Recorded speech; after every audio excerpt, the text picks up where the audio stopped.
Hello, good good day everyone. This is Teacher Eva again, and it's been quite a long time since I did my last vlog. Mm, So today I'm going to talk about something very different. I don't know if I'm really credible to talk about it, but I've been teaching for quite a long time, maybe like for more than 2 decades of my life. And so today I want to talk about it. It's about a good teacher. How can you know someone if he or she is really a good teacher? It's not something that, I think of, but it's an article that I read. I don't know how long it has been, but I took note of it and I just want to share it to you as well. I hope it can be useful to you, and if you have any dream of becoming a teacher someday, or if you know someone who is a teacher and you can give this suggestions to him or her. So I hope it can be useful, as it has been useful to me as well. I also check myself if I'm having these qualities as I teach to my students. So, okay, without further ado, I want to share with you the number one criteria, as they say, is the teacher must create a classroom you look forward to. I'm sorry, I have a note on here. So, he must create a classroom that he will look forward to.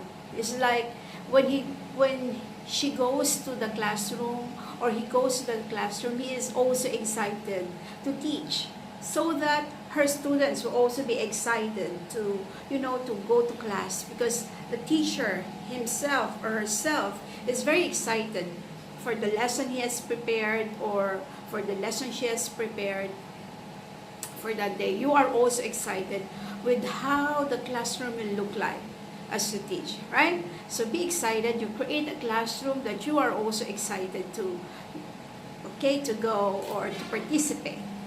Okay, number two is be consistently kind. I know this is very difficult for some teachers, okay, and for me as well, but I don't know.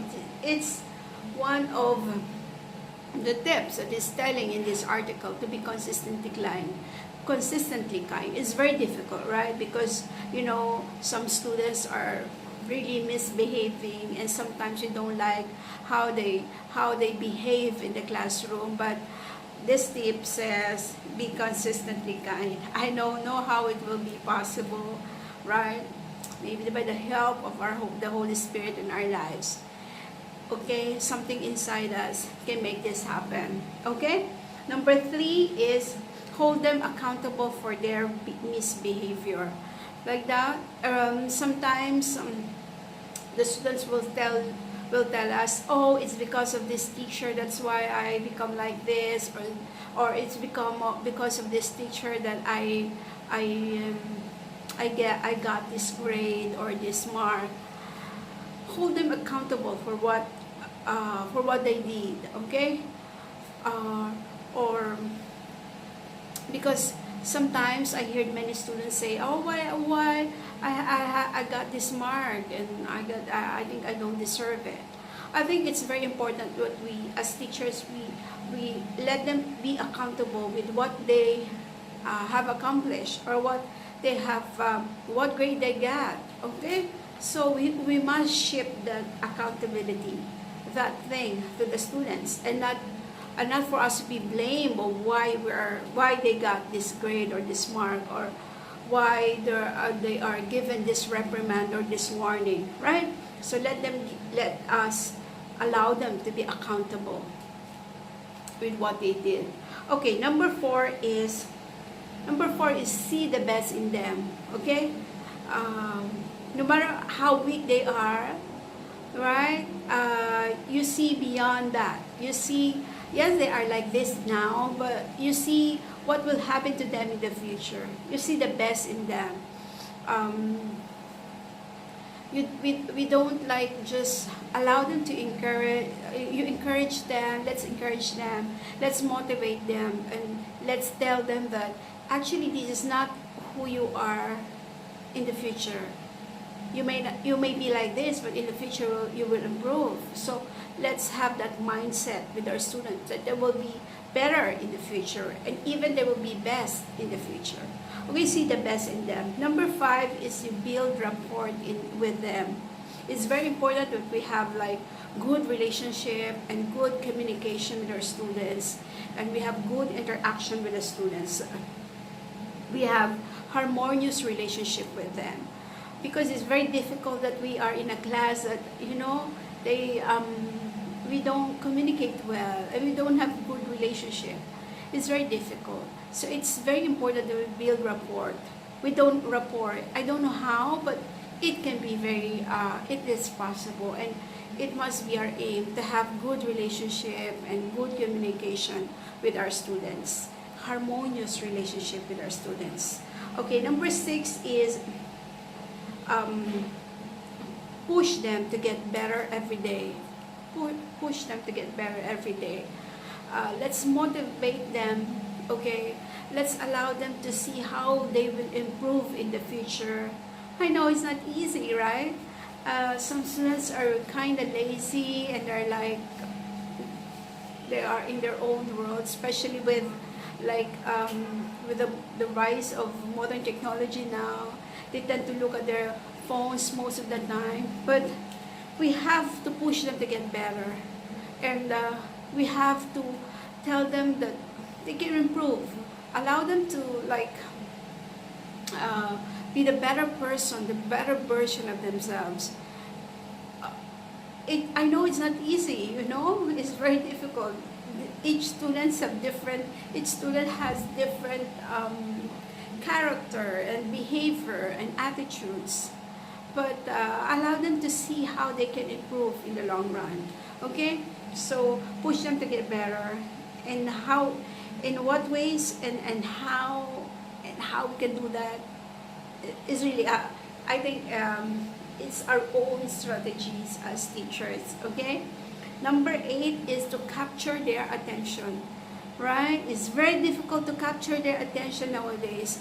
Maybe they have like they have some problems at home. They have this technology that they have. Maybe some students they work part-time and they feel very tired, so that's also physical physical stress, and there may be relational stress and family problems and the rise of technology. So it's very difficult to capture their attention. But as much as we can, we must capture their attention in a way that is not too obligatory in their part. Okay, so let's be more creative in making that happen as teachers. Okay, to capture their attention.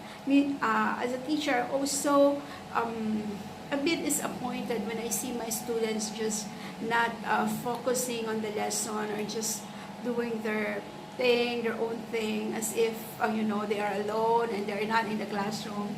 That also upset me at times. But when I see that, I try to capture each student attention as much as possible. It might not be very easy, but we can try. We can try our best. Okay. Next is to give them worthy praise. Worthy is like sometimes we overpraise this person or over compliment them. Give them realistic praise, okay? To allow them to to be motivated and to be encouraged. Okay, they may receive a lot of criticisms at home, or maybe negative criticisms at home. So in the classroom, we try to give them motivation or encouragement. The criticism, that they will find it positive, because we already build the rapport, so we already build the trust, and so they can take our criticism as something positive.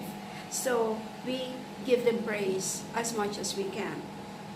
Okay, the next one is to build tenacious independence. Okay, tenacious means hold firmly, right? Many students tends to be very dependent on teachers, and you have to explain many things and you have to do many things for them. So as much as possible, we try to make them independent, okay, that they can do this by their own selves, because many times in reality, when they step out of the classroom, they will be with themselves and they will be working with teams. So we must train them how to be independent. Okay, the next one is to teach compelling lessons. When you say compelling, is like evoking interest or attention in a powerful or irresistible way. So make our lessons very interesting, they will be excited to be part of. I know it's not easy, right? To how you make lessons very interesting, but let's try how we can make it very interesting for them.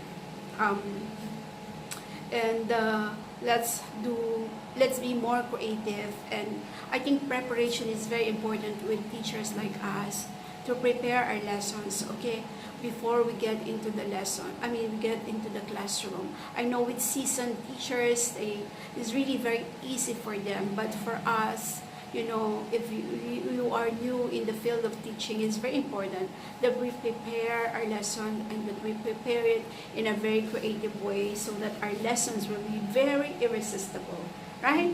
Okay, so very good.